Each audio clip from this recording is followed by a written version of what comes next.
지나셨습니까? 네.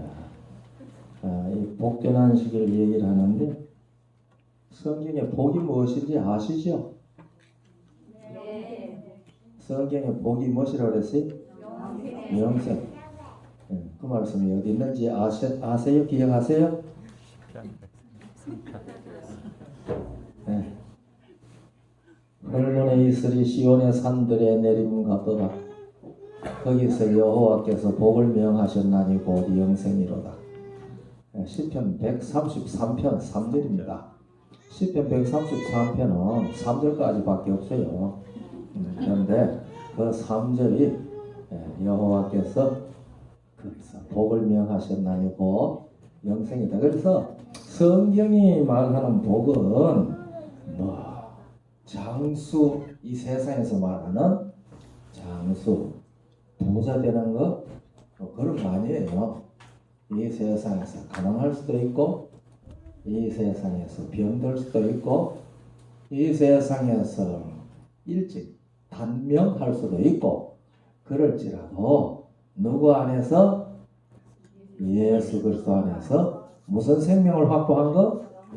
영생의 생명을 확보하면은 그것이 진짜 복입니다. 그래서 우리가 죽어도 사는 생명을 소유했으면 그보다 더 좋은 게 어디 있습니까? 그렇죠? 네. 그러니까 그게 진짜로 복입니다. 네, 우리는 안식일에 복을 누린다 그렇게 말하는데 이 안식일에 무엇이 풍성해지는 거예요? 영생의 생명이 풍성해지는 경험을 한다. 이게 안식일에 복을 누린다는 말이고 복된 안식일이라고 하는 그 말의 의미라고 저는 그렇게 깨닫거든요. 오늘 복 많이 받으셨어요? 네. 우리가 영원한 생명의 풍성함을 맛보았다면 복 많이 받으신 것입니다. 우리가 생명의 도라고 하는 총 제목을 가지고 히브리서 6장 1절 2절에 있는 초대교회에 있던 기초교리 6가지를 우리가 살펴보고 말씀을 듣고 있는 중이거든요. 제가 지난 밤에도 좀 길게 얘기를 해서 좀 피곤했나 봐요. 목소리가 약간 같죠? 그리고 오늘 오후에도 또 12시간 했거든요. 그러니까 목소리가 조금 가벼워졌어요. 오후에 두 집사님이 오셔가지고 마사지를 해줘가지고 참 피로가 많이 풀렸어요. 너무 감사합니다. 제일 기초교리 제일 첫째 도리가 무엇이었습니까? 죽은 행실을 회개하는 것. 그러니까 성경에 회개하라고 하는 가장 기초가 무엇을 회개해야 된다? 죽은 행실. 자기가 죽은 존재라는 사실을 진정으로 깨닫고 하나님 없이 예수님 없이는 나는 생명이 없고 죽은 자입니다 라는 사실을 고백하는 겁니다. 진정으로. 그렇게 하면은 사망에서 생명으로 옮기는 경험을 우리 주님께서 주시거든요. 그렇게 하는 사람은 그 생명의 길에 들어서서 누구를 만나게 돼요? 생명의 하나님 만납니다. 그래서 그 하나님을 만나고 그 하나님을 아버지로 모시고 자녀로서 효도하는 신앙생활을 하면서 생명의 길을 걸어가기 시작하거든요. 그래서 나는 이 생명의 길에서 한 발자국도 떠나지 않겠습니다 하고 하나님하고 뭐 맺는 거? 언약을 맺는 거, 서약하는 거. 그게 뭐죠? 침례. 그래서 우리 침례는 물침례, 성령의 침례 있는데 그것은 다 한 성령께서 주관하시는 것이거든요. 물과 성령으로 거듭나는 그 사실을 예식으로 나타낸 것이 침례란 말입니다. 그래서 이 사람은 과거에 죄와 관계되는 것에 대해서는 다 죽고 장사 지내고 없어지고 이제는 오직 예수 그리스도로부터 얻은 새 생명 가운데서 살아간다. 그 하나님하고 서약하는 것이란 말이거든요. 네. 그렇게 한 사람이 오늘 낮에 하나님께서 그런 사람들로 하여금 생명의 길을 걸어가는 일에 하나님을 위하여 하나님의 나라를 위하여 넉넉히 봉사할 수 있도록 안수하시고 사명을 주시는 것이죠. 안수하실 때 성령께서 충만히 임하시고 그리고 우리는 생명의 호흡으로 그 생명의 길을 꾸준히 걸어갈 수 있도록 해 주신다. 안수 초대교회는 그것을 가르쳐 주었습니다. 그리고 다섯째가 바로 무엇이죠? 죽은 자의 부활이거든요. 죽은 자의 부활입니다. 그래서 이 죽은 자의 부활을 실제적으로 우리가 부활을 할 때에 그 아침이 바로 무슨 아침입니까? 생명의 새 아침입니다. 생명의 새 아침. 그래서 진예들과 안수와 죽은 자의 부활과 이제 내일 아침에 하나 여섯 번째 남은 거 영원한 심판에 대한 얘기가 초대교회에 있었던 기초교리 6가지라고 히브리 6장 1절로 2절이 우리에게 가르쳐 줍니다. 그런데 제가 이 초대교회에 이 교리 6가지를 쭉 살펴보면서 제가 좀 깜짝 놀랐어요. 여러분들은 지금 제가 무엇 때문에 놀랐는지 한번 추측이 가십니까? 네. 보세요. 자, 죽은 행실을 회개함과 하나님에 대한 신앙과 침례들과 안수와 죽은 자의 부활과 영원한 심판. 그래서 제가 이게 6가지 초대교회 가르치는 교리인데 왜 그걸 보고 제가 깜짝 놀랐을까요? 십자가. 십자가 얘기가 없어요. 그래서 제가 깜짝 놀랐습니다. 오늘날 우리는 무슨 얘기 많이 하는데 십자가의 고통, 예수님께서 십자가에 얼마나 고난을 당하셨고 그런 얘기를 많이 하는데 이 초대교회에 가르쳤던 기초교리 6가지 중에서 십자가 얘기가 없어요. 그래서 제가 좀 깜짝 놀랐습니다. 십자가 얘기가 없네? 예수께서 십자가에서 우리의 모든 죄를 다 사유하셨는데 그래서 어떤 사람처럼 십자가에서 구원이 완성됐다. 그런데 여기 무슨 얘기가 없어요? 십자가 얘기가 없어요. 그래서 제가 이거 정말 놀라운 일이다. 어째 십자가 얘기를 안 했나? 바울은 십자가 외에 자랑할 것이 없다고 기록도 했는데 십자가의 도에 대해서 얘기를 했는데 그런데 기초교리 히브리서 바울이 기록했거든요. 이 바울이 히브리서를 기록하면서 십자가 얘기를 안 했어. 그래서 참 제가 깜짝 놀라면서 참 희한하네. 오늘날도 우리는 십자가 얘기들을 많이 해 교회에서. 그래서 하나님의 사랑 얘기하고 뭐 이렇게 하면 십자가 얘기 많이 하는데 정작 초대교회에서는 십자가 얘기를 교리 중에 넣지를 않았다 그 말입니다. 교리 중에 6가지 교리 중에 그렇다고 해서 십자가 얘기를 안 했을 일은 없죠. 그런데 죽은 자의 부활 얘기를 하려고 하면 그 전제로 무슨 얘기가 나오게 돼 있어요. 십자가 얘기가 나오게 돼 있습니다. 그러나 십자가 얘기를 단독으로 무엇으로 취급하지 않았어요? 교리로 취급하지 않았습니다. 그래서 여러분 예수 그리스도의 십자가로 말미암아 모든 속죄가 다 이루어졌다. 십자가로 말미암아 속죄가 다 이루어졌다. O일까요? X일까요? 제가 그런 질문 잘하죠. 네? 십자가에서 우리의 모든 속죄가 완성되었다, 이루어졌다. O, X. 이런 거 묻는 거 보니까 X 소리 잘 하더라.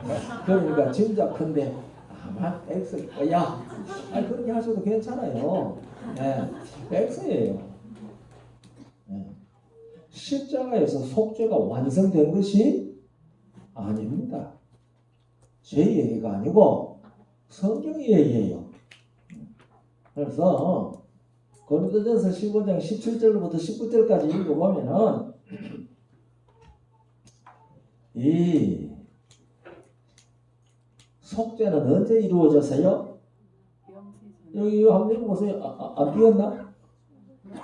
고린도전서 15장 17절로부터 19절까지 15절로 17절이 아니고 17절로부터 19절까지 자 보세요.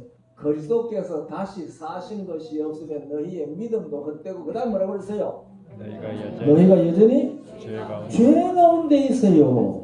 그러니까 예수님이 부활하지 아니했으면 십자가가 무엇을 이루지 못했어요? 네? 속죄를 이루지 못했어요. 예수님이 부활하지 아니했으면은 십자가에 우리 모든 인류의 죄를 위하여 피 흘려 돌아가셨다라고 끝나면은 그것은 우리가 여전히 뭐 가운데 있는 죄 가운데 있는 결과밖에 아무것도 없어요. 네. 그 다음에 뭐요? 또한 그리스도 안에서 잠자는 자로 뭐 해서요? 망해서. 그러니까 예수 믿고 죽은 사람도 아무 소용없어 다 망했다고. 예? 그리고 또 뭐라고 했어요? 만일 그리스도 안에서 우리의 바라는 것이 다만 이 세상입니다. 이 생뿐이면 모든 사람 가운데 우리가 더욱 불쌍한 자라. 그러니까 우리 생각 잘 하셔야 돼요. 십자가에서 우리의 속죄가 다 이루어졌고 완성됐다 하는 이 얘기는 성경의 이 얘기입니까? 자기 생각입니까? 사람 자기 생각이에요. 그 성경은 무엇이 속죄가 됐다는 것을 확증하는 거예요. 예수님의 부활입니다. 그러니까 예수님께서 십자가에 죽으시는 것으로 끝났으면 십자가의 희생이 전혀 속죄가 되지 않습니다. 그러니 초대교회에 강조하는 것은 예수 그리스도 안에서 우리가 속죄받았다라고 하는 얘기를 강조하는데 예수 안에서 우리가 속죄받은 표가 무엇이다? 예수님이 우리의 죄를 속죄했다는 표가 무엇이다? 예수께서 부활하신 사실이다 그 얘기입니다. 이 성경의 종교 우리가 기독교라고 말하는데 저 기독교로 소리하기 좋아하지 않아요. 왜냐하면 기독교가 하도 타락을 해가지고 저 기독교라 소리 잘 안 합니다. 전혀 안 하는 건 아니지만 저는 주로 뭐라고 그러는가 하면 성경의 종교 그렇게 말합니다. 네. 이 오늘날 기독교라고 하는 이 종교가 표상으로 가지고 있는 게 뭐죠? 십자가잖아요. 그래서 서울 시내 십자가 많대요. 네? 뭐 그에다가요 약국 파란 십자가까지 보태가지고 십자가 수가 엄청 많아요. 그런데 그것은 다 무엇을 상징하는 거예요? 예수님의 죽으심을 상징하는 거잖아요. 제가 초대교회에 이 십자가가 교리로 가르쳐지지 않는 이 사실을 보면서 십자가를 성경의 종교의 표상으로 하는 것은 성경적이 아니다라는 생각이 들어갔어요. 그러니까 성경적인 이 성경적 종교의 표상은 뭘 했으면 좋겠어요? 부활. 그런데 이 부활을 하나로 표현할 수 있는 뭐라고 그래요? 로고? 네? 표상을 할 수 있는 무엇을 하면 좋을까? 아무리 생각해도 생각나는 게 없어요. 여러분 중에 생각나는 거 있거든요. 십자가 떼고 그거 다세요. 그러면 그걸 볼 때에 사람들이 이 성경의 종교는 무엇을 가르치는 종교구나? 생명과 부활을 가르치는 종교구나. 그걸 알 거 아니에요. 근데 십자가 달아놓으면 예수 십자가에 죽은 거 가르치네. 이렇게 될 거 아닙니까?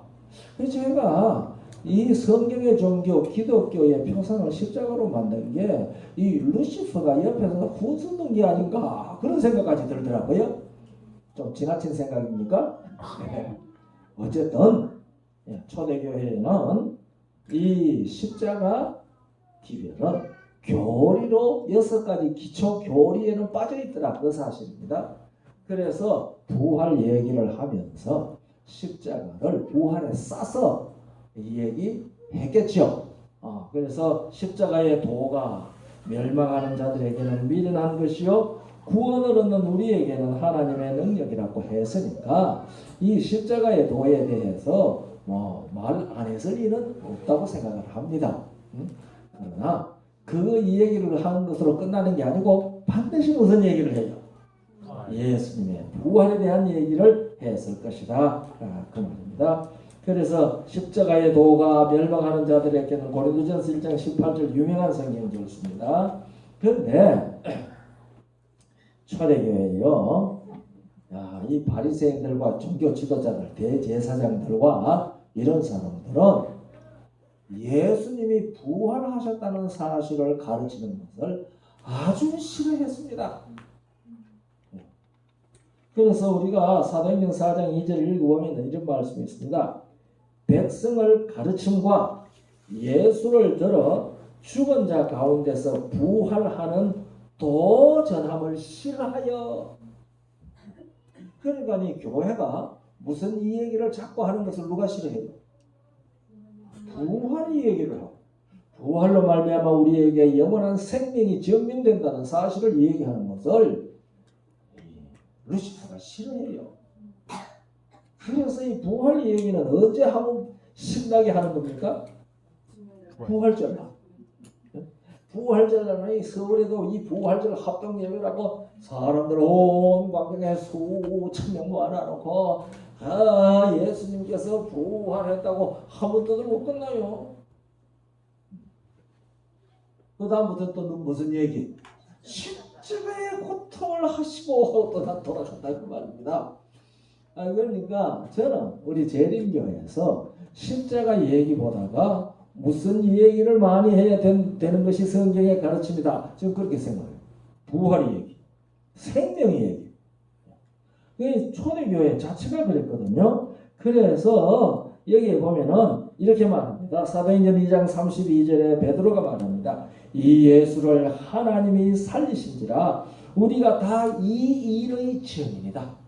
그러니까 사도행전을 읽으면요, 예수 그리스도의 증인인데 특별히 무엇을 증거해서요? 예수 그리스도의 부활 증거를 한 겁니다. 그래서 사도행전은 예수 그리스도의 부활 증거 행전이라고 저는 그렇게 생각을 합니다. 여러분 이 사도행전 읽어보면요, 십자가 이 얘기, 예수 죽으신 이 얘기는 조금 하고 부활하신 이 얘기는 많이 했어요. 역시 성경은 무슨 종교다? 생명의 종교다. 부활의 종교다. 이거는요. 앞으로 우리 목사님 부활 얘기 많이 하세요. 지금도 많이 하셨겠지만 3장 15절에 되어 있습니다. 너희가 생명의 주를 죽였도다. 그러나 하나님이 죽은 자 가운데서 살리셨으니 우리가 이 일의 증인이로다. 그러니까 예수님의 제자들은 다 자기가 무엇의 증인이라고 했어요? 십자가의 증인이 아니고 부활의 증인, 부활의 증인.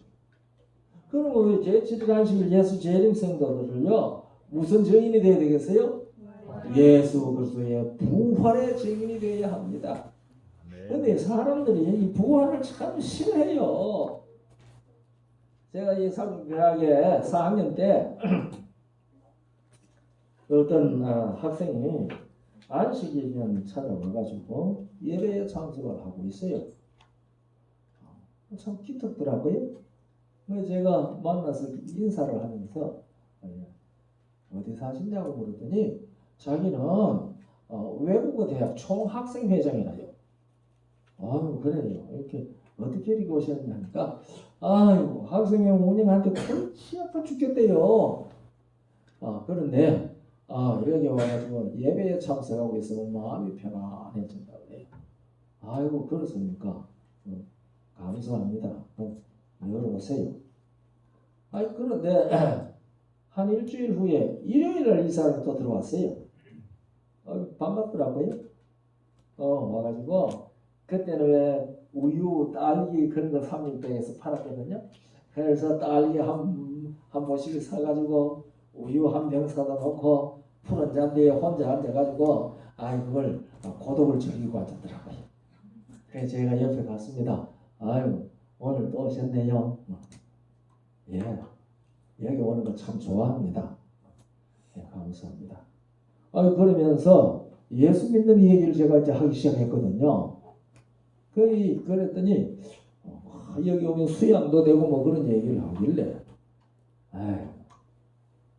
형제요, 예수 믿는 것은 그런 수양하기 위해서 예수 믿는 거 아닙니다. 그 수양은 오히려 불교 가서 참선하면 더 잘 될지도 모릅니다. 예수 믿는 사람이 불교 가서 참선하면 더 잘 될지도 모른다고 하니 그 말이 좀 무섭긴 하지만 네? 더 잘 될지도 모릅니다. 그래요? 그러면 못하는 거예요? 예수 그리스도께서 죽은 자 가운데서 살아나셨습니다. 우리는 예수 그리스도를 믿으면 예수님의 부활의 생명을 얻어서 우리도 부활합니다. 실제로 우리는 그걸 믿습니다.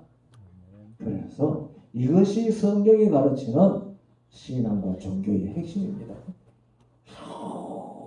그래 쳐다봐요. 쳐다보니 진짜로 그거 믿습니까? 예, 그거 믿죠. 그거 없으면 뭐하려고 예수 믿어요. 네, 그랬거든요. 다시 안 나타나요. 그 다음부터 다시 안 나타나요. 내가 너무 일찍 이거 얘기했나 그 생각이 들더라고요. 그러니까 부활 얘기는 그런 사람들이 들으면 무슨 얘기예요? 황당한 얘기예요. 황당한 얘기. 뭐 사람이 죽어가지고 다시 살다니 그게 말이나 돼? 그러니까 믿죠. 그것이 말이 되고 이치에 맞다고 하면은 지식이 될 수는 있지만 신앙이 안 될 수도 있습니다. 저는 믿습니다. 여러분 믿으세요? 아멘. 이거 안 믿으면 예수 안 믿는 겁니다. 예수 십자가 이 얘기하고 끝나면 예수 안 믿는 겁니다. 그래서 초대교회의 사도들은 무슨 증인? 자기들을 무슨 증인이라고 그랬어요? 부활의 증인. 예수 그리스도의 부활의 증인.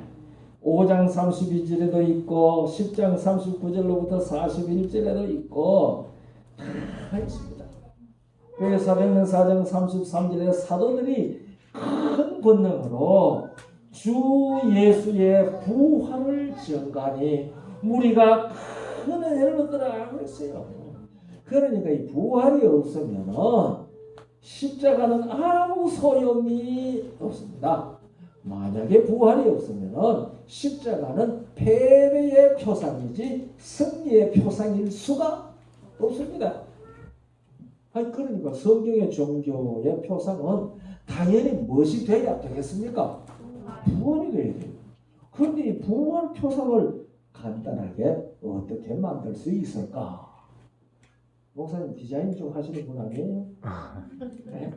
근데 이 부활 디자인을 하면 여러분들 중에 이 디자인에 소질이 있으시면 간단하게 부활 디자인을 어떻게 하면 좋겠는지 한번 해보세요. 그래서 그걸 딱 보면은 예수님이 부활했다는 것을 증거하는 것이구나. 이렇게 알 수 있도록 할 수만 있다면은 얼마나 좋을까.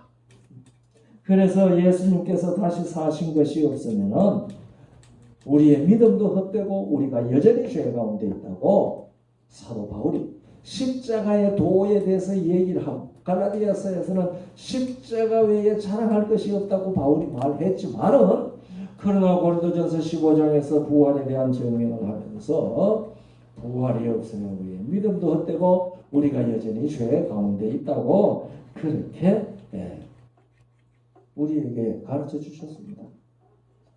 제가요, 제가 안동교회에서 목회할 때 이 얘기가 재미가 있어서 제가 여기저기서 잘 하거든요. 안동교회에서 목회할 때 어느 안식일 오후에 우리 청년들하고 같이 그 낙동강 긴 다리를 건너서 있는 공원에 갔어요. 청년들 한 7, 8명이 같이 따라갔거든요. 거기 갔더니 한 몇 달 전에 만났던 뭐 희한하게 생긴 사람이 하나 있어요. 이 사람 모습도 좀 희한하지만 사상이 희한해. 반갑게 만나서 아이고 이 선생님 여기 오셨네요. 예. 이 공원에 이렇게 난간에 기대서 가지고 유유히 흘러가는 낙동 강물을 내려다보고 있더라고요. 그래서 몇 마디 주고받는데 제가 안식일을 가서 주고받으면 무슨 얘기 하겠습니까? 예수 얘기할 거 아니겠습니까? 예? 그 얘기 다 하면 너무 기니까. 그랬더니 갑자기 저보고 하는 말이 목사님. 저는 그때 아직 인턴 시대거든요. 목사님. 교회에서 왔으니까 그 사람 교인 아닙니까? 예. 제가 한만 생각해봐도요. 예. 예수가 나보다 지혜가 없는 것 같아요. 예수 믿으라고 하는 사람한테 뭐라 그래요? 예수가 자기보다 지혜가 없는 것 같아요. 그러니까 제가 깜짝 놀랐을 것 아니에요. 만약에 그럴 경우에 제가 어떻게 반응하면 좋겠습니까? 무슨 말씀을 그렇게 합니까? 예? 뭐요? 이런 식으로 반응을 하면 그 사람 어떨까요? 속으로. 이거 속 상했구나. 아이고 이거 좀 속 많이 상하게 해야지. 그런 생각할 수 있잖아요. 그래서 제가 속 깜짝 놀랐어요. 그러면서 그래요? 선생님 어떻게 그런 생각을 했습니까? 물으세요. 그러니까 예수님 제자 12 아닙니까? 예. 그 12제자 가르쳤는데요. 한 제자는 선생님 팔아먹었잖아요. 그렇죠. 또 수제자라고 하는 것은 선생님 막 저주하며 부인했잖아요. 예, 그랬습니다. 제가 12사람만 가르치면 그런 제자 절대로 안 만듭니다. 그러니까 얼마나 지혜가 없었으면 그런 제자를 만들었겠습니까? 그러니까 한만 생각해도 예수가 나보다 지혜가 없는 사람 같아요. 그럴듯하죠. 그럼 제가 뭐라고 그래야 되겠어요? 에이 선생님 무슨 그런 말씀을 하십니까? 이렇게 하면 뭐 하는 거예요? 악유하는 거잖아요. 논조하는 거잖아요. 그래서 제가 그 얘기를 듣고 그랬어요. 선생님 말씀 들어보니 참 맞네요. 그 선생님 말씀 듣고 보니 예수님이 나보다도 지혜 없는 것 같습니다. 그러니까 나하고 싸울 일이 없어지잖아요. 네. 저도 12사람만 제자로 데리고 가르치면은 팔아먹을 제자는 안 가르칠 수 있을 것 같은데요. 그러니까 자기 동의해 주니까 좀 하늘로 쳐다보고 있어요. 그래서 제가 그다음 물었습니다. 그런데 선생님, 그 예수님은요 죽은 지 사흘 만에 부활하셨거든요. 근데 선생님도 지금 죽으면 사흘 만에 부활하실 수 있겠습니까? 그랬더니요. 부활 말에 손을 저는 이게 딱딱 안 돼요. 그래가 딱 치면서 부활 말이야. 부활 말이야. 이러고 말 안 해요. 예수님 부활 안 했다. 이렇게 말할 것 같으면은 예수님 부활 안 하신 거 증명 좀 해주실래요? 제가 그렇게 말할 거 아니에요. 그래서 저는 예수님 부활 안 했다는 증명을 어떻게 하겠습니까? 주장은 할 수 있겠죠. 그래서 말했습니다. 선생님, 예수님 부활하셨습니다. 믿으세요. 그러면 우리도 그날에 부활하게 될 것입니다. 그러니까 이제 둘러섰던 우리 청년들이 말입니다. 재미가 나가지고요. 아주 재미가 나서 그 표정들이 그리고 이제 돌아갈 시간이 돼서 이제 돌아가야 되겠는데 선생님 같이 가실래요? 아니요. 나 이 밑에 동네 볼 일이 좀 있어서 그 볼 일 보고 가야 됩니다. 그래요? 그럼 볼 일 보고 오세요. 그리고 이제 우리 갑니다. 가져가는데 우리 한 7, 8명이 가잖아요. 가는데 그 가면서 무슨 얘기 나오겠어요? 아니 그 사람에 대한 얘기 나오죠. 아이고 뭐 얼굴은 어떻게 생겼고 음성은 어떻고 뭐 이렇게 이제 일종의 비평을 하면서 쫄쫄쫄 걸어가는 겁니다. 걸어가는데 한 청년이 뒤로 그래요. 아니 우리가 다 돌아봐서요. 다 돌아보니 이 사람이 자전거를 타고 불이 나게 쫓아오고 있어요. 그걸 제 옆에 오더니 참 내렸어요. 그래서 볼일 다 보셨습니까? 볼일 보고 온다고 하셨잖아요. 그보다 더 급한 볼일이 이 동네에 생각이 나서 지금 걸로 갑니다. 그럼 가야 돼요? 안 가야 돼요? 가야 되죠. 그런데 제 옆에 와서 자전거를 끌고 가면서 목사님 예수가 참말로 부활했을까요? 그러니까 공원에서 했던 이 얘기에 미쳤잖아요. 그러니까 뭐하러? 만회하러. 그래서 이제 부활 얘기 다시 끄잡내는 거예요. 그럼요. 부활하시고 말한 거지요. 그럼 부활하셨습니다. 정말 똑똑한 사람들이 예수 부활했다는 것을 정말 믿었을까요? 그럼요. 그걸 믿었으니까 예수를 믿었죠. 루터나 칼빈이 예수님 부활했다는 거 정말 믿었을까요? 그럼요. 믿고 말겠죠. 아마 안 믿었을 겁니다. 그 똑똑한 사람이 어떻게 그걸 믿겠습니까? 좀 모자라는 사람들이 다 믿지. 그런 거예요. 그래서 제가 웃으면서 선생님, 저는 매일 성경 읽거든요. 그러시겠죠. 그런데 제가 성경을 읽을 때마다 성경이 나한테 꼭 들려주는 말이 한마디 있습니다. 무슨 말인데요? 제가 성경을 읽을 때마다 성경은 저한테 얘기하기를 너는 모자라는 사람이 되어라. 너는 모자라는 사람이 되어라. 그렇게 얘기합니다. 그래서 저는 모자라는 사람이기 때문에 예수님이 부활하신 사실을 철석같이 믿습니다. 제가 그렇게 얘기했거든요. 여러분들 모자라는 사람 되십시오. 너무 똑똑하면 안 믿어요. 너무 똑똑하면 십자가에서 속죄가 다 구원이 다 끝난다고 소리 하는 겁니다. 십자가에서 구원 속죄가 끝난 거 아니에요? 무엇을 통해서 확정된 거예요? 구원을 통해서 확정된 겁니다. 제가 그래서 나는 모자라는 사람이 되려고 늘 애를 씁니다. 그러니까요. 그리고 이 사람 이제 대답을 해서 돌아볼 거 아니에요? 이 사람 돌아봤더니 이 사람이 이러고 있어요. 참 제가 목회 초년에 재미있는 경험을 했어요.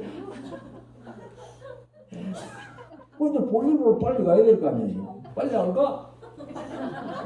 옆에 걸어오면서 이 사람이 이런 거예요. 제가요, 목사님들 찾아다니면서 그런 거 하는 게 재미야. 목사들한테 대답하기 힘드는 곤란한 질문들을 해가지고 목사가 대답 못하는 건 그게 너무 재미있는데 그게 재미야 이 친구가. 그러면서 하는 말이 내가 목사님들 자주 찾아다니면서 이런저런 질문을 많이 했거든요. 그렇습니까? 그런데 목사님처럼 대답하는 사람은 오늘 처음 만났어요. 우리가 어떤 경우를 만났을 때요, 내가 믿는 믿음이 확실해야 합니다.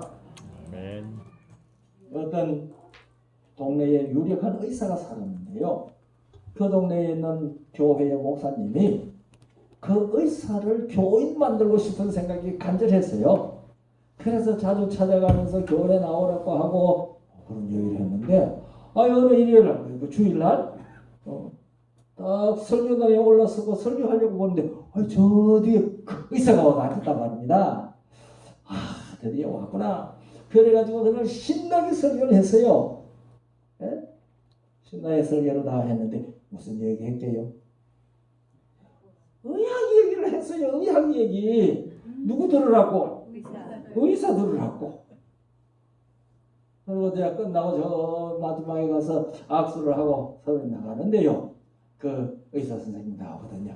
그래서 악수를 하면서 선생님 오늘 제 설교가 어땠습니까? 그러니까 의사가 웃으면서 하는 말이 목사님 의학이야 내가 조금 더 잘 안 알겠습니까?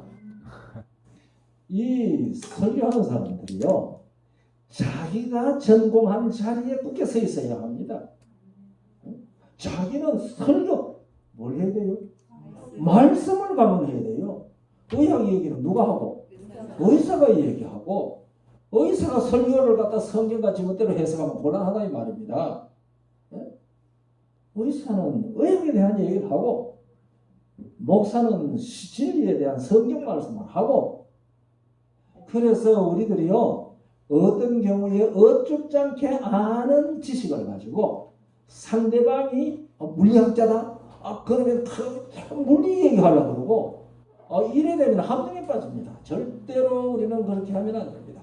자기가 있는 위치에 서서 복음을 전해야 합니다. 이것은 복음 전하는 사람들이 꼭 지켜야 할 천칙입니다. 그리고 내가 모르는 얘기는 그 사람한테 얘기하고 들어야 돼요. 그렇습니까? 오늘 참 좋은 말씀 들었습니다. 저 잘 몰랐는데요. 오늘 그런 게 있었군요. 그렇게 인정해 주가면서 내 얘기하면 되는 거예요. 그러니까 우리가 뭐 운동 좀 할 줄 안다고 축구 전문 선수한테 축구 얘기를 또 신나게 하면은 그 속으로 뭐라 그럴까 이거. 알기는 제법 알지만은 이렇게 될 거 아닙니까? 그래서 여러분과 제가 예수 그리스도의 증인인데 특별히 무슨 증인이에요? 부활의 증인입니다. 그래서 우리는 예수 그리스도의 부활에 대한 확신이 있어야 되거든요. 우리가 부활하지 아니하면은 하나님의 아들이 되지를 못합니다. 예수님이 하나님의 아들이시잖아요. 그런데 이 예수님이 하나님의 아들인 것이 언제 확정됐는지 아십니까? 이 얘기는 좀 상당히 쉽지 않은 얘기지만은 우리가 로마서 1장 1절로 4절까지 읽어보면 특별히 3절 4절을 읽어보면은 예수님이 언제 하나님의 아들로 확정되었는지 그 얘기가 기록되어져 있습니다. 로마서 1장 3절 4절 한번 보세요. 이 아들로 말하면 육신으로는 다윗의 혈통에서 나셨고 성결의 영으로는 뭐하여? 죽은 가운데서 부활하여 능력으로 그 다음에요. 하나님의 아들로 인정되셨으니 곧 우리 주 예수 그리스도시니라. 그러니까 예수님께서 부활하시는 일을 통해서 성결의 영으로는 능력으로 하나님의 아들로 인정되셨어요. 그러니까 예수님께서 만약에 부활하지 못했으면 무엇이 못될 뻔했어요? 하나님의 아들이 못될 뻔했어요. 아무리 금쪽 같은 아들일지라도 죽고 없어지면 무슨 소용이 있어요? 그런데 여기에 인정되었다. 하나님의 아들로 인정되었다라고 하는 거 인정되었다는 말이 그 헬라 말로는 홀스덴토스인데요. 홀스덴토스라고 하는 말은 확정되었다는 말입니다. 그러니까 예수님께서 하나님의 아들이세요. 왜 아들인지 그것도 이해를 하셔야 되겠지만 지금 시간이 없어서요. 그 얘기 다 못 해드리거든요. 어쨌든 하나님의 아들이신데 왜냐하면은 마리아에게 가브리엘 천사가 그렇게 했잖아요. 나실 바 거룩한 자는 하나님의 아들이라 일컬으라고 이미 말했잖아요. 부활 침례하고 올라오실 때 하늘에서 이는 내 사랑하는 아들이라고 선언했잖아요. 그런데 로마서 1장 4절은 죽은 가운데서 부활하여 하나님의 아들로 홀스덴토스가 됐다. 확정되었다. 그렇게 했습니다. 한번 생각해 보세요. 나실 바 거룩한 자는 하나님의 아들이라고 하고 침례받고 물에서 올라올 때에 이는 내 사랑하는 아들이여 하나님이 선포했다고 할지라도 십자가에 죽고 부활을 해서 그러면 앞에 했던 얘기가 무슨 소용이 있어요? 없어져 버립니다. 그러니까 예수님이 하나님의 아들로 확정 홀스된 토스가 된 것은 언제 됐어요? 죽은 자 가운데서 부활하심으로 된 겁니다. 그러니까 이 부활이 참 중요하거든요. 그러니까 우리가 지금은 뭐예요? 살아가는 자들아, 우리가 지금은 하나님의 자녀라. 장래에 어떻게 될 것은 아직 나타나지 아니하였으나 아까 오후에 찾아봤잖아요. 그가 나타내심이 되면 우리가 그와 같은 그와 같이 될 것은 그의 계신 그대로 볼 것을 인함이라고 그랬지 않습니까? 지금은 하나님의 아들 자녀들이에요. 그러나 그가 나타내심이 될 그때에 우리가 그와 같은 형상으로 화하는 자리에 참여하지 못하면 지금 아들이라고 하는 소리가 아무 효력이 없다 그 말입니다. 소용이 없어요. 그래서 누가복음 20장 35절 36절에 예수님께서 이렇게 말씀하십니다. 저 세상과 및 죽은 자 가운데서 부활함을 얻기에 합당히 여김을 입은 자들은 장가가고 시집가는 일이 없으며 저희는 다시 죽을 수도 없나니 이는 천사와 동등이요. 그 다음 뭐라고 그랬어요? 부활의 자녀. 부활의 자녀로서 하나님의 자녀예요. 그러니까 부활의 자녀가 되지 아니하면 누구의 자녀가 못 돼요? 하나님의 자녀가 못 돼요. 그러니까 지금은 하나님의 자녀지만은 부활하는 그날 진짜 하나님의 자녀로 도장 탁 찍힌다 그 말입니다. 예, 그것을요 로마서 8장 23절에는 이렇게 말합니다. 로마서 8장 23절 그랬어요? 이뿐 아니라 또한 우리 곧 성령의 처음 익은 열매를 받은 우리까지도 속으로 탄식하여 양자 될 것 곧 뭐예요? 우리 몸의 구속을 기다린다고 했거든. 우리가 이 로마서의 이 신약 성경의 양자, 우리 개역 성경에는요 양자라는 말이 3번 나오는데 원문으로는요 5번 나옵니다. 어쨌든 간에 양자가 뭐냐? 우리가 예수 하나님의 양자 된다는 말이 뭐냐? 그 말이 그리 쉬운 말은 아니거든요. 그런데 양자 된다는 게 뭔지 여기 설명해 놨잖아요. 양자 될 것. 곧 뭐예요? 우리 몸의 구속. 몸이 구속받는 것이 양자 되는 겁니다. 제 얘기가 아니고 성경 얘기였잖아요. 그러니까 지금 우리가 죽어버리면은 몸이 구속이 돼야 안 돼요. 다 썩어져요. 아무것도 없어요. 그러나 우리가 예수 그리스도 안에서 얻은 그 생명은 누구와 함께? 예수님과 함께 하나님 안에 감추어져 있다고 골로새서 3장 1절로 4절에서 약속하셨잖아요. 그것이 감춰져 있어요. 그건 무슨 열매 받은 것이 그거예요? 성령의 처음 익은 열매를 받은 거예요. 그래서 우리가 다 성령으로 말미암아 하나님의 자녀가 다 됐어요. 다 됐지만은 그러나 우리가 어디 살고 있습니까? 이 땅에 살고 있어요. 그래서 우리가 뭐해요? 성령의 처음 익은 열매를 받은 우리도 뭐해요? 탄식하고 있어요. 탄식하고. 그래서 예수 믿고 이 세상에 사는 일이 힘들어요? 안 힘들어요? 힘들어요. 힘 안 들게 사시면 행복하고 힘 들어도 행복해요. 왜냐하면 우리 뭐가 있으니까? 몸의 구속을 기다리니까. 그게 양자되는 거예요. 양자된다는 말은 무슨 말인가 하면은요 상속권을 얻는다 그 뜻입니다. 그러니까 우리가 몸이 구속돼야지 새 하늘과 새 땅을 뭘 할 수 있어요? 상속받을 수가 있습니다. 우리가 죽어가지고 부활하지 못하면은 새 하늘 새 땅을 상속받을 수가 없어요. 그래서 예수님이 무슨 자녀로서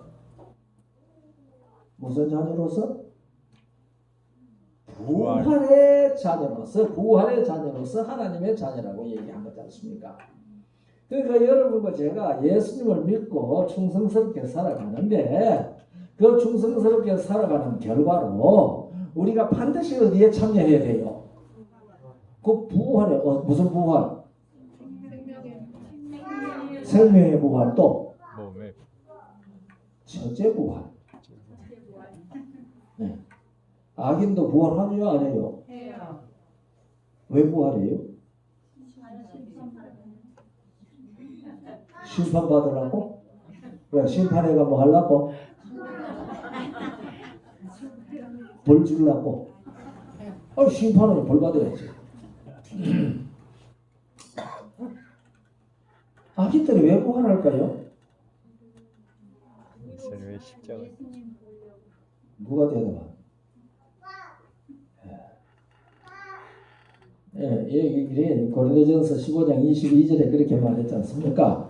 아담 안에서 모든 사람이 죽은 것 같이 그리스도 안에서 모든 사람이 삶을 얻으리라.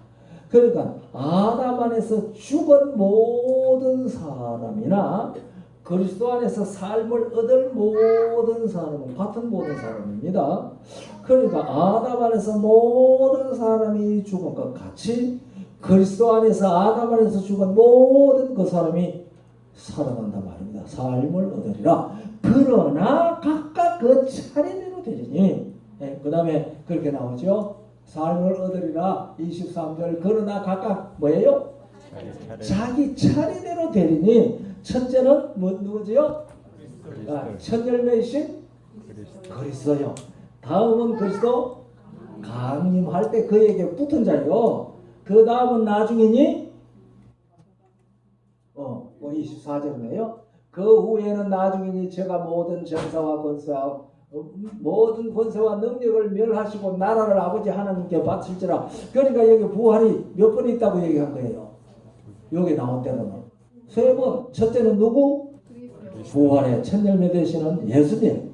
그 다음에는 누구? 예수님 재림하실 때 그에게 붙은 자. 그 다음에는 누구? 예수님 재림하실 때 그에게 붙지 아니했는 사람. 둘째 부활입니다. 그러니까 첫째 부활이나 둘째 부활이나 간에 그 부활은 다 누구 때문에 부활한다? 예수님의 부활 때문에 부활한다 그 말입니다. 예? 그래서 이 악인들이요 둘째 부활에 벌떡 일어나가지고 우리가 왜 이래 살아났지? 우리가 왜 이래 살아났지? 너무 많은 사람이 바다의 모래와 같이 많다 그랬거든요. 가인부터 다 부활할 것 아니겠어요? 그러니까 바다의 모래와 같이 많지요. 계시록 20장 6절 7절에 그렇게 말했지 않습니까? 7절에 곡과 마곡, 그게 곡과 마곡의 전쟁인데 바다의 모래와 같이 많다 그랬습니다. 그렇게 많이 일어났는데 바다의 모래와 같이 많이 일어났는데 그 사람들이 우리가 어떻게 부활했지? 우리가 어떻게 살아났지? 그러면은 누가 난리 칠 것 같아요? 1000년 동안 갇혀있던 이 사단과 그 부하들이 신이 났어요. 그래서 1000년 후에 사단이 놓일 것이고 이 곡과 마곡을 미혹하여 내가 너희들 왜 했다? 내가 너희들 살렸다. 내가 너희들 살렸다. 그러고 돌아다니는 거예요. 지가 살리기는 못 살려. 그럴 때 하늘이 공의를 딱 선포합니다. 그러면은 보고 예수님의 부활이 우리에게 무엇을 주었다? 부활의 생명을 주셨구나. 그런데 우리가 뭐 했구나? 거절했구나. 그러니까 우리는 이 생명을 거절한 생명을 누구에게 돌려드릴 수밖에 없다? 생명을 주신 분에게 돌려드릴 수밖에 없다. 그 생명 돌려주니까 뭐가 돼요? 생명 돌려주니까 무엇이 돼요? 시체. 그렇죠. 생명 돌려주니까 시체가 되죠. 송장이 되죠. 그러면 새하늘과 새 땅을 만들어야 되겠는데 그 송장들 어떻게 해야 돼요?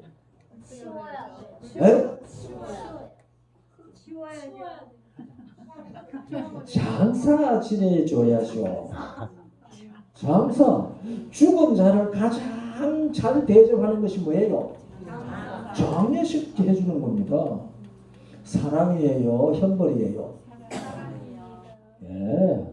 그 둘째 사망을 당하는 사람들은 자기네들이 예수 그리스도께서 부활하심으로 말미암아 그들에게도 주셨던 그 생명, 그걸 다 거절했기 때문에 그날 그것을 다 하나님께 반납합니다. 각시대의 대쟁투에 보면 그 얘기가 나옵니다.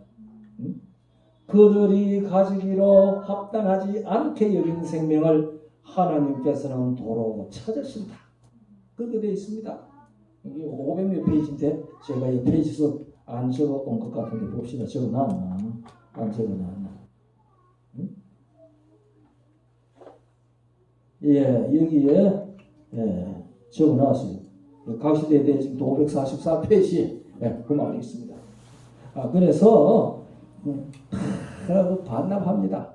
그 반납하고 나니까 이제 말했던 대로 그들이 뭐가 됐어요? 송장이 됐어요. 그러니까 하나님께서 그들을 뭐 해주는 거예요? 무슨 장이에요? 매장, 수장, 화장. 그래서 이 둘째 사망은 불못에 들어가는데 그것은 예수 그리스도 안에서 주셨던 그 부활의 생명을 거절했기 때문에 자기네들이 그때 압니다. 예수가 정말 우리를 사망에서 생명으로 구원하시는 일을 하셨네. 그런데 우리가 그것을 거절했네. 그러니까 우리가 가지기에 합당하지 않다고 여기는 그 생명을 우리에게 주신 분에게 우리는 뭐 할 수밖에 없다? 반납할 수밖에 없구나. 반납하고 나니까 우리는 송장이야. 그러니 하나님은 지극한 사랑으로 이 송장이라도 뭐 해주신다? 장례식 해주신다. 저는요, 전 장로교회 교인이었잖아요. 장로교회 교인이었는데 그는 영혼 불멸설을 믿은 사람이잖아요. 사람이 죽으면 다 죽고 몸은 죽어 땅속에 가지만은 영혼은 다 천국 가가지고 행복하게 산다고 철석같이 믿었거든요. 그런데 우리 재림교회 와보니까 그런 거 없어. 그 성경 정확하게 배워보니까 맞단 말이거든요. 맞네. 그러면은 둘째 부활을 왜 시키나? 이미 죽어가지고 아무것도 없어졌는데 의식도 없고 아무것도 없고 아담 뼈가 있겠어요 지금? 정말 전부 흙으로 들어가고 흔적도 없이 다 죽었는데 왜 사랑의 하나님이 왜 굳이 그런 사람들 부활시키나? 그게 제 의문이었어요. 질문하라고 그랬잖아요. 그게 내 질문이에요. 그러면은 그에 대한 대답을 못 얻었어요. 제가. 틀림없이 무슨 이유가 있을 것인데. 왜냐하면 영원히 천당가 가 있다가 부활하는 것은 육신까지 천당 데리고 가려고 부활한다고 배웠거든요. 영혼만 천당 가 있는 게 아니고 내 육신까지 함께 천당 간다고 우리 부활시킨다고 배웠다 그 말입니다. 그러니까 영혼만 지옥 가 있는 게 아니고 부활시켜서 너도 지옥같이 가서 같이 고생하라고 육신까지 같이 지옥에서 고생하라고 부활시키는 거예요. 둘째 부활시키는 게. 그렇게 배웠는데 이건 뭐 죽은 후에 영혼도 없고 천국 가서 행복 누리는 것도 아니고 지옥 가서 고생하는 것도 아니고 사랑의 하나님이 왜 죽어서 아무것도 모르는 그런 사람들을 굳이 부활시켜가지고 그 불러서 집어던져놨나? 그게 제 의문이었어요. 그래서 성경을 읽다가 고린도전서 15장 22절로부터 24절까지 말씀을 착 읽고 난 그렇구나. 이게 둘째 부활에 부활하는 것이 형벌을 주기 위한 부활이기보다는 예수님의 부활한 그 생명 때문에 아담 안에서 모든 사람이 죽은 것 같이 그리스도 안에서 모든 사람이 삶을 얻으리라. 그 예수 그리스도 안에서 삶을 얻는 그것 때문에 이 사람들이 불부활한 거예요.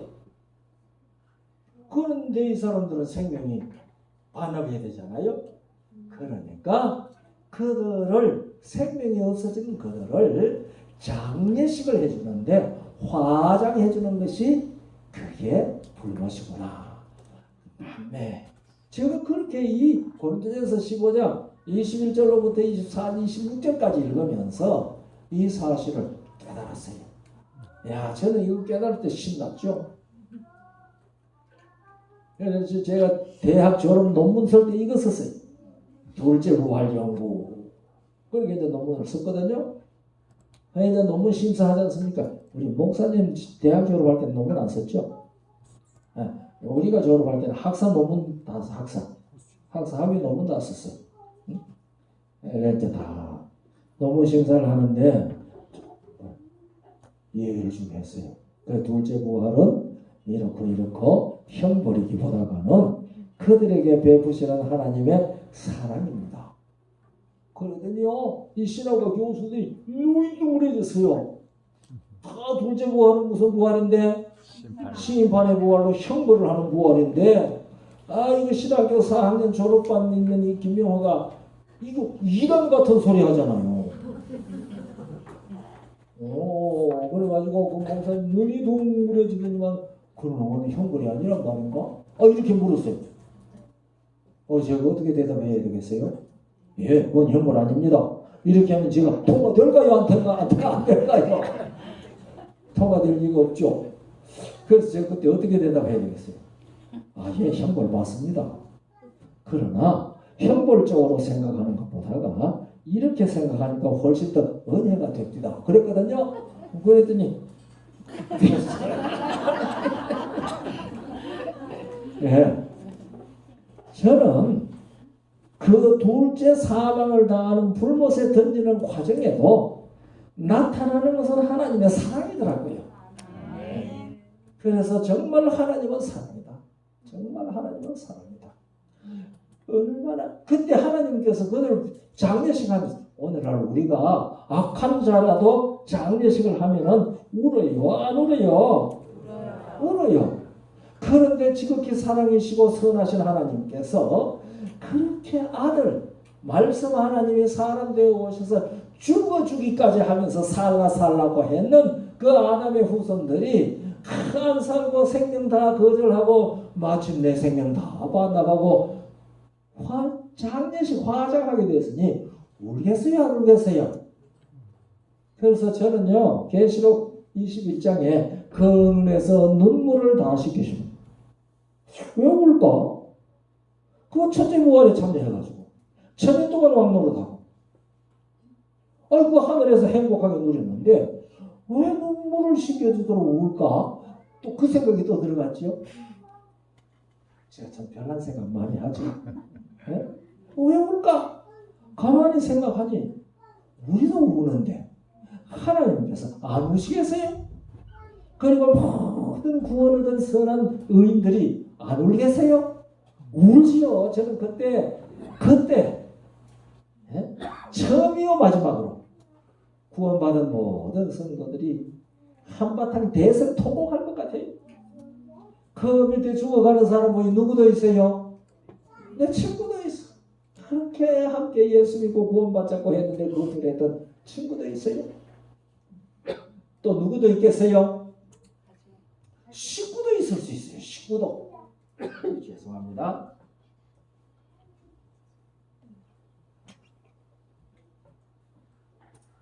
울지요. 안 울면 의인 아니죠. 그러나 뭐예요? 너무 늦었어. 네? 영어 쓰는 사람들이 잘 말해요. Too late. 너무 늦었어. 이제는 울어도 소용이 없어요. 하나님께서 모든 눈물을 그 눈에서 씻기시고 이제 그 모든 것을 다 뭐 하거라? 잊어버려요. 그래서 이사야 65장 17절 18절에 있는 말씀대로 이전 것은 기억나거나 다시 생각나지 않도록 처리하시는 겁니다. 우리가 거기에 가서 살면서요 같은 식구로 살다가 나는 거기 왔는데 식구 중에 거기 모든 사람이 계속 살아가면서 생각나면은 즐겁겠어요? 즐겁다가도 문득 아이고 그 같이 왔으면 참 좋았을 건데 이런 생각 자꾸 나면 어떻게 해요? 그래서 하나님께서 어떻게 해요? 이전 것은 기억되거나 다시 생각나지 않게 해주시는 겁니다. 우리 보이죠? 왜냐하면 아무리 생각해도 와요, 안 와요? 안 와요. 아무리 생각하고 눈물을 흘리고 그리워해도 안 나타나요. 나타날 수 없어요. 네? 그렇기 때문에 뭐 하는 게 좋아요? 없었듯이 잊어버리는 게 좋은 겁니다. 그래서 우리 아버지 하나님 예수님께서 이전 것은 생각나거나 다시 기억나지 않도록 처리해 주시는데요. 그 이전 것이라고 하는 것은요, 죄와 죄에 관계된 것을 뜻하는 겁니다. 역사적, 시간적 이전 것이 아닙니다. 그래서 죄와 죄에 관계된 모든 기억들을 우리들에게 다 없게 해 주십니다. 그래서 그때로부터 뭐만 있어요? 영원한 행복과 즐거움이 있는 겁니다. 거기에서 그렇게 살아가는 거거든요. 그래서 우리가 예수 그리스도를 믿음으로 말미암아 우리는 무엇을 확실히 얻어야 돼요? 부활의 생명을 확실히 얻어야 됩니다. 그래서 우리는 날마다 이 생명을 확인해야 합니다. 그래서 우리가 악인들이 둘째 부활을 왜 하느냐? 예수님 부활 때문에 부활하는 겁니다. 읽어볼게요. 아담이 범죄함으로 사망이 온 인류에게 이르렀다. 모든 사람은 빠짐없이 무덤으로 내려간다. 그러나 구원의 계획으로 모든 사람은 그들의 무덤에서 나오게 되었다. 모든 사람은 빠짐없이 무덤으로 내려가고 구원의 계획으로 모든 사람이 무덤에서 나오게 되었다. 의인과 악인의 부활이 있으리라. 사도행전 24장 15절입니다. 아담 안에서 모든 사람이 죽은 것 같이 그리스도 안에서 모든 사람이 삶을 얻으리라. 그러나 이렇게 부활하는 자들 중에는 뚜렷이 구별되는 두 부류가 있다. 무덤 속에 있는 자가 다 그의 음성을 들을 때가 오나니 선한 일을 행한 자는 생명의 부활로 악한 일을 행한 자는 심판의 부활로 나오리라. 생명의 부활을 얻기에 합당히 여김을 입은 자들은 복이 있고 거룩하도다. 둘째 사망이 그들을 다스리는 권세가 없다. 그러나 회개와 믿음으로 죄의 용서를 받지 못한 자들은 범죄의 형벌 곧 죄의 삭을 받아야 한다. 그들은 자기 행위를 따라 형벌을 받되 그 기간과 정도는 다르나 최종적으로 둘째 사망을 당하게 된다. 하나님께서 당신의 공의와 자비에 모순되도록 죄인을 죄 있는 그대로 구원하실 수 없기 때문에 죄인이 죄를 범함으로 스스로 간직할 자격이 없음을 입증한 그 생명을 하나님께서는 그에게서 취하신다. 그래서 예수님 때문에 부활을 하기는 했지만 그들이 뭐 했어요? 스스로 그 생명을 간직할 자격이 없는 것을 생애를 통해서 증명을 했어요. 그러니까 하나님께서 그 생명을 거두시는 겁니다. 그러니까 그 사람들이 뭐가 되어버려요? 속장이 되는 거죠. 그러니 하나님께서 어떻게 할 수밖에 없어요? 장례식을 하는 겁니다. 이건 제 얘기 아닙니다. 그렇죠? 이 성경의 얘기고 정언의 말씀이에요.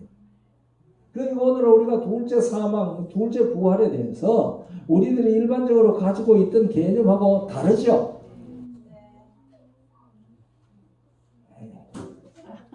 엄숙해져 버렸어요.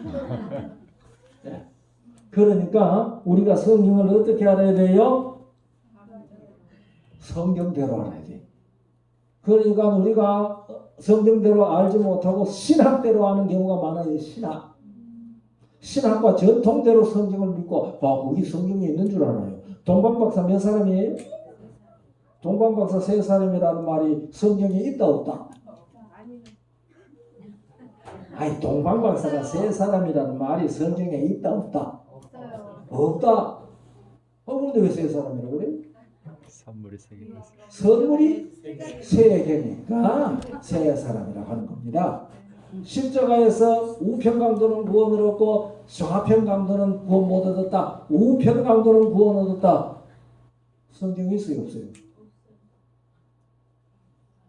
제가 묻는 것은 있어서 묻겠어요? 없어서 묻겠어요? 없어요. 한편 강도는 없어요. 그런데 우리는 그게 마치 어디에 있는 것처럼 성경에 기록되어 있는 것처럼 착각하고 살아가는 겁니다. 무엇을 자세히 안 읽었으니까? 네, 성경을 자세히 안 읽었으니까.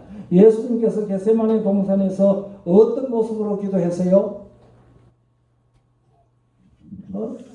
찬바위를 껴안고 하늘을 쳐다보면서 아버지요 그렇게 기도하셨어요? 아니 성화들 소위 성화라고 하는 그림들 그렇게 그려놨어요. 그래서 사람들이 성경을 안 보고 그거 보면서 예수님께서 겟세마네 동산에서 피땀 흘리는 기도할 때에 바위에 이렇게 대고 하늘 쳐다보고 아버지요 그렇게 기도한 줄 알아요. 어떻게 기도했어요? 얼굴을 땅에 대고 네? 얼굴을 땅에 대고 얼굴을 땅에 대고 기도하셨어요. 얼굴을 땅에 대고. 마태복음은 그렇게 기록해 놓았어요. 그러니까 이런 건 사소한 얘기잖아요. 사소한 얘기인데 우리들은 성경을 읽을 때에 성경에 기록된 말씀대로 읽는 것이 아니고 뭐대로 읽어요? 들은 대로. 그래서 우리가 성경을 읽을 때에 철저하게 읽는 훈련이 필요합니다. 그게 우리에게 필요한 겁니다. 예? 그래서 우리가 부활에 참여해서 우리가 어떤 자가 되는 거예요? 산자가 되는 겁니다. 그래서 예수님께서 계시록 1장 18절에 고 산자라 내가 전에 죽었었노라. 고 산자라. 그 우리가 예수 그리스도 안에서 부활의 생명에 이르면 우리도 무슨 자? 고 산자라. 그래서 우리가 마가복음 12장 27절에 보면은 하나님은 죽은 자의 하나님이 아니요 어떤 자의 하나님이라? 산자의 하나님이라. 그래서 우리가 부활에 참여해서 이것이 성경이 가르치는 생명의 도입니다. 그래서 부활 아침이 생명의 새 아침입니다. 거기에 우리 모두 참석해서 얼굴과 얼굴을 대하여 봐야 되겠죠? 아멘. 그 우리 소망 중에 이 소망을 가지고 있는 사람들은 기뻐해야 될까요? 얼굴 찌푸리고 살아야 될까요? 예? 기뻐해야 되죠. 그래서 초대교회에 우리 사도들은 이것을 확실히 증거하는 부활의 증인이었습니다. 그 역사의 종말에 우리들도 무엇을 증명해야 돼요? 예수의 부활에 대한 증거를 확실히 해야 됩니다. 새 천사의 기별에는 이것이 들어있는데 우리 교회에서 새 천사의 기별이 이 기별이 들어있는 줄을 깨닫지 못하고 있는 것 같더라고요. 제가 이 시간에 새 천사의 기별을 강의하는 시간은 아니니까 나중에 기회가 되면 그때 얘기해야 되겠죠. 그래서 우리들은 이 역사의 종말에 부활을 생명과 부활을 증거해야 된다는 것이 성경이 우리에게 주는 사명입니다. 이것이 성경의 종교의 핵심입니다. 그래서 예수 그리스도를 믿음으로 말미암아 십자가로 말미암아 우리의 죽음을 처리하시고 부활하심으로 말미암아 생명과 썩지 아니할 것을 드러내셨습니다. 디모데후서 1장 10절에 그렇게 말씀하셨거든요. 그래서 바울은 내가 이 복음의 전포자와 증인이 됐다고 얘기를 했습니다. 아무쪼록 이게 초대교회의 5번째 기초 교리입니다. 이 부활의 소망이 우리 심령 속에 넘치게 되어서 이 부활의 생명을 예수 그리스도 안에서 얻은 중생한 새로남의 생명으로 활기차고 소망 중에 기뻐하는 삶을 모두 살도록 우리 주께서 한 사람 한 사람 이름을 기억하시고 다 복 주시기를 바랍니다. 우리 온 사람들한테도 오케이? 아멘. 바랍니다. 감사합니다. 아멘.